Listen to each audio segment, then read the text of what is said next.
Class 5 EVS third unit test পঞ্চম শ্রেণীতে যারা পড়ছো এবং যাদের খুব সামনেই তৃতীয় অভিক্ষা আছে, মানে থার্ড ইউনিট টেস্ট আছে, তো তাদের জন্য এই ভিডিওটা তারা যদি দেখে নাও তোমাদের আর একবারও বই পড়ার কোনো প্রয়োজন হবে না।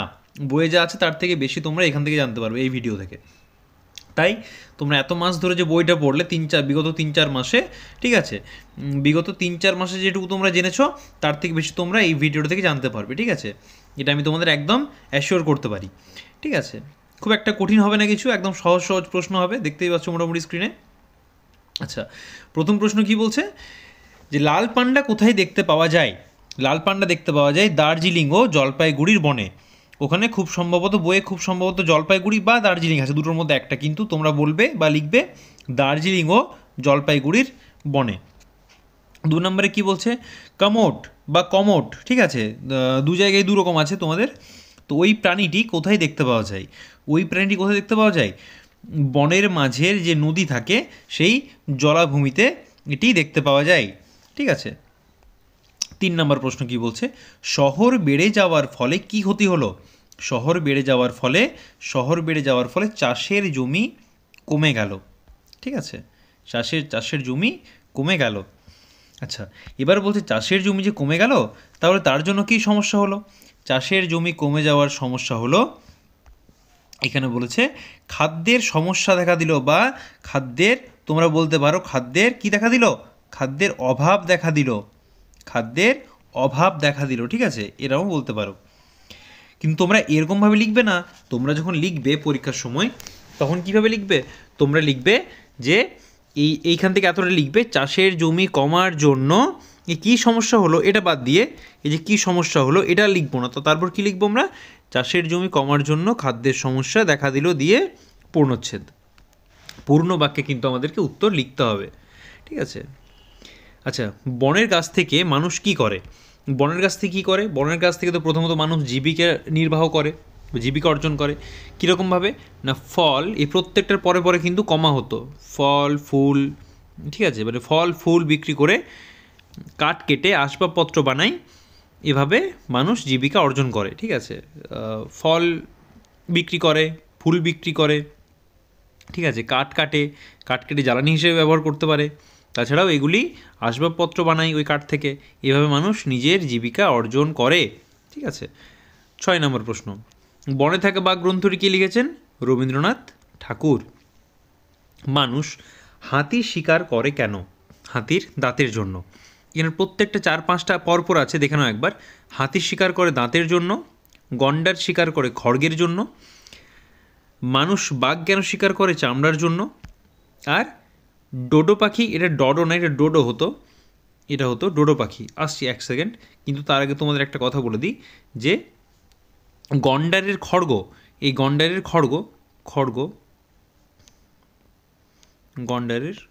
খড়গ, ঠিক আছে, এটা হচ্ছে আসলে জমাট বাঁধা চুল। গন্ডারের খড়গ হচ্ছে জমাট বাঁধা চুল। বাঘ শিকার করে কেন? বাঘের চামড়ার জন্য, ঠিক আছে, বাঘের চামড়ার জন্য। আর এই ডোডো বানানটা হবে ডয় ওকার আর ডয় ওকার, ঠিক আছে। ডোডো পাখি এটি একটি লুপ্তপ্রায় প্রাণী এই মুহূর্তে। আচ্ছা, তার এবংটা কী কারণে হয়েছে? এবং তো হওয়ার কোনো কথা নেই। ডোডো পাখির মাংস খুব মিষ্টি, ঠিক আছে, তো ডোডো পাখি মাংস অনেক মিষ্টি। রানীগঞ্জ কথাটি কোন খনির সাথে পরিচিত? কয়লা খনি। এবার কয়লা খনির যখনই গল্প এসেছে তখনই আমরা জানবো যে কয়লা কত রকমের? কয়লা হচ্ছে 4 রকমের। কত রকমের? কয়লা হচ্ছে 4 রকমের। পিট, প্রথম কয়লা কি? পিট, অ্যান্থ্রাসাইট, বিটুমিনাস আর লিগনাইট, ঠিক আছে। কি কি কয়লা বললাম? সব থেকে বাজে কয়লা হচ্ছে পিট, ঠিক আছে। আর রানীগঞ্জে কি কয়লা পাওয়া যায়? এটা কিন্তু আসতে পারে। রানীগঞ্জে পাওয়া যায় বিটুমিনাস কয়লা। কি কয়লা? বিটুমিনাস, ঠিক আছে। বিটুমিনাস কয়লা কোথায় পাওয়া যায়? বিটুমিনাস কয়লা পাওয়া যায় রানীগঞ্জে, ঠিক আছে। আর বাঁকুড়া জেলার বড়জোড়াতেও একটু আধটু পাওয়া যায়, এটা তোমাদের প্রয়োজন নেই এখন জানার। যাই হোক, গরম লাভা কোন পথ দিয়ে বাইরে বেরিয়ে আসে? গরম লাভা কোন পথ দিয়ে বাইরে বেরিয়ে আসে? এটা হচ্ছে ভূপৃষ্ঠের নিচে থাকা গলিত শিলা হলো ম্যাগমা, ঠিক আছে। তাহলে ম্যাগমা কি? এখান থেকে আমরা জেনে গেছি যে ম্যাগমা হচ্ছে, এখান থেকে এইটুকু হচ্ছে ম্যাগমা কাকে বলে না, ভূপৃষ্ঠের নিচে থাকা গলিত শিলা বা গলিত পাথর হলো ম্যাগমা। এবার যদি আসে যে লাভা কাকে বলে, তাহলে 8টা আমরা বাদ দিয়ে দেবো। যখন এই ম্যাগমা আগ্নেয়গিরি থেকে ভূপৃষ্ঠে বেরিয়ে আসে তখন তাকে লাভা বলে। ঠিক আছে, গরম লাভা কোন পথ দিয়ে বাইরে বেরিয়ে আসে তাহলে? আগ্নেয়গিরি দিয়ে। কোন কোন জিনিস থেকে কার্বন তৈরি হতে পারে? আংশিকভাবে পচনশীল গাছপালা, আংশিকভাবে পচনশীল বলতে যারা যেসব গাছপালা প্রায় পচে গেছে, তো সেই ধরনের গাছপালা থেকে তৈরি হয়, এতে উচ্চ পরিমাণের কার্বন থাকে। ঠিক আছে, আংশিকভাবে পচনশীল গাছপালা থেকে তৈরি হয় কার্বন এবং এতে উচ্চ পরিমাণে কার্বন থাকে। কয়লার মধ্যে কিসের পরিমাণ বেশি থাকলে ছাই কম হবে? কয়লার মধ্যে যদি কার্বনের পরিমাণ বেশি থাকে তাহলে ছাই কম হবে। ঠিক আছে, তার সবথেকে বেস্ট কয়লা কি? সবথেকে বেস্ট কয়লা হচ্ছে অ্যান্থ্রাসাইট। কোথায় পাওয়া যায়? সেটা পাওয়া যায় লাদাখে, লাদাখে পাওয়া যায়। পরের প্রশ্ন কি বলছে? শ্বাসকষ্ট যাতে না হয় সেজন্য খনিতে কোন গ্যাস পাঠানো হয়? সেজন্য শ্বাসকষ্টের জন্য কি পাঠানো হয়? অক্সিজেন গ্যাস পাঠানো হয়। আমরা কিভাবে লিখব না, শ্বাসকষ্ট যাতে না হয় সেজন্য খনিতে অক্সিজেন গ্যাস পাঠানো হয়, এভাবে পূর্ণ বাক্যে উত্তর লিখব। বায়ুতে কোন গ্যাসের পরিমাণ সবথেকে বেশি? সেটা হচ্ছে নাইট্রোজেন, প্রায় 78%, 77.97 সম্ভবত, বাট ঠিক আছে তোমরা 78ই বলবে যদি জিজ্ঞেস করো তো। আর অক্সিজেনের পরিমাণ কত? অক্সিজেনের পরিমাণ কিন্তু আগে ছিল 21%, এখন কমে সেটা 20.60 মতো আছে কারেন্ট। ঠিক আছে, 20.60, তো প্রায় 20% বলতে পারো তোমরা। আচ্ছা, জীবাশ্ম জ্বালানি বলতে কোন দুটি দ্রব্যকে বোঝায়?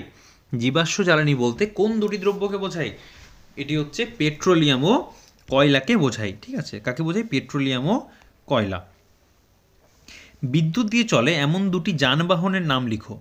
বিদ্যুৎ দিয়ে চলে কি? ট্রেন আর ট্রাম। কিন্তু তোমরা এরকম টুকটুক করে দুটি লিখে দিলাম আর নাম্বার পেয়ে গেলাম সম্পূর্ণ, এরকম কিন্তু না, ডিপেন্ড করছে স্যার বা ম্যাম যিনি খাতা দেবেন তার উপর। তাহলে আমরা কি লিখব? বিদ্যুৎ দিয়ে চলে এমন দুটি যানবাহনের নাম হলো ট্রেন ও ট্রাম।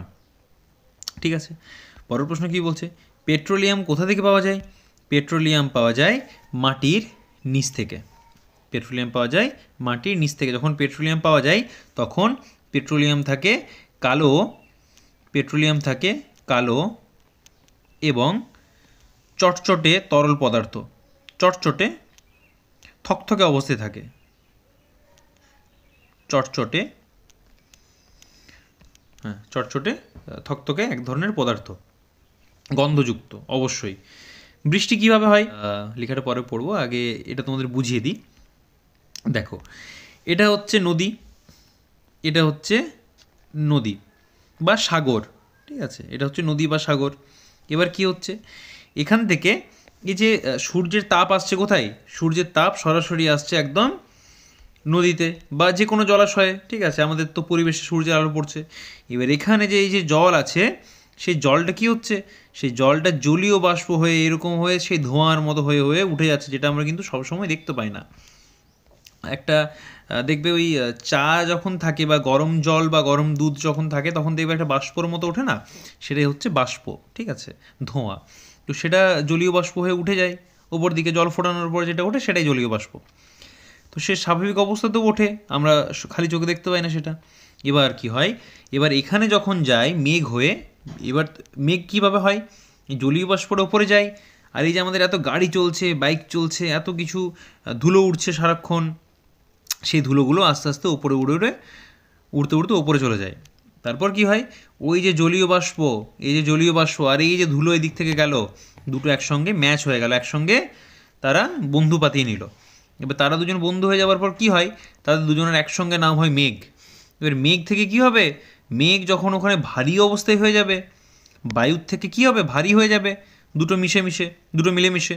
এবার যখন ভারী হয়ে যাবে তখন সেটি জল হয়ে মাটিতে পড়ে যাবে বা বৃষ্টি রূপে মাটিতে পড়বে।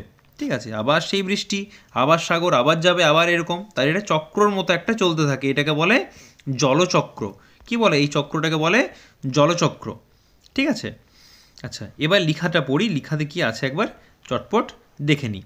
তোমরা এটা বোঝানোর পর আশা করি নিজেরা লিখতে পারবে, আর তোমাদের এই লেখাটার প্রয়োজন হবে না, বাট তাও একবার পড়েই দিচ্ছি। বৃষ্টি যখন হয়, সূর্যের তাপে জল বাষ্পীভূত হয়ে ওপরে ওঠে এবং ঠান্ডা হয়ে ঘনীভূত হয়ে মেঘের সৃষ্টি করে। ঘনীভূত মানে ওই ধুলোর সাথে মিশে যায়, এরম বলতে পারো। যখন ঘনীভূত মানে অ্যাকচুয়ালি মানে কম্প্রেসড হয়, ঠিক আছে। যখন মেঘের মধ্যে থাকা জলের ফোঁটাগুলো যথেষ্ট ভারী হয়ে যায়, কেন ভারী হয়? কেন ভারী হয়? ভারীর কারণটা ধুলো মিশে যায়, এটা লেখা নেই এখানে, ঠিক আছে। কেন মিশে যায়, কেন ভারী হয় না? ধূলিকণা, বাতাসে উপস্থিত ধূলিকণা মেঘের সাথে মিশে সেগুলি ভারী হয়ে যায়, বা জলের ফোঁটাগুলির সাথে মিশে ভারী হয়ে যায়। তখন সেগুলো মধ্যাকর্ষণ শক্তির প্রভাবে, পৃথিবী তো সবাইকে নিচের দিকে টানে, তুমি একটা বল যদি উপর দিকে ছোড়ো সেটা তো আবার নিচের দিকে আসবে, তাই না? কী কারণে? মধ্যাকর্ষণ শক্তির জন্য পৃথিবীর বুকে ঝরে পড়ে, যা বৃষ্টি নামে পরিচিত। এই প্রক্রিয়াটি জলচক্রের একটি অংশ, ঠিক আছে। তাহলে তোমরা একদম হুবহু যদি এটা লিখতে পারো, কোনো সমস্যা নেই। আর আমি যেটা বললাম যে, আমি আরেকবার বলে দিচ্ছি, তোমরা যদি মনে রাখতে পারো বা খাতায় লিখে নাও তাহলে চটপট লিখে নিতে পারো যে সূর্যের তাপে জল বাষ্পীভূত হয়ে ওপরে ওঠে এবং বাতাসে উপস্থিত ধূলিকণা, ঠিক আছে, বাতাসে উপস্থিত ধূলিকণা সেই জলীয় বাষ্পের সাথে উপরে মিশে সেই জলীয় বাষ্পকে ভারী করে দেয় এবং মেঘের সৃষ্টি হয়।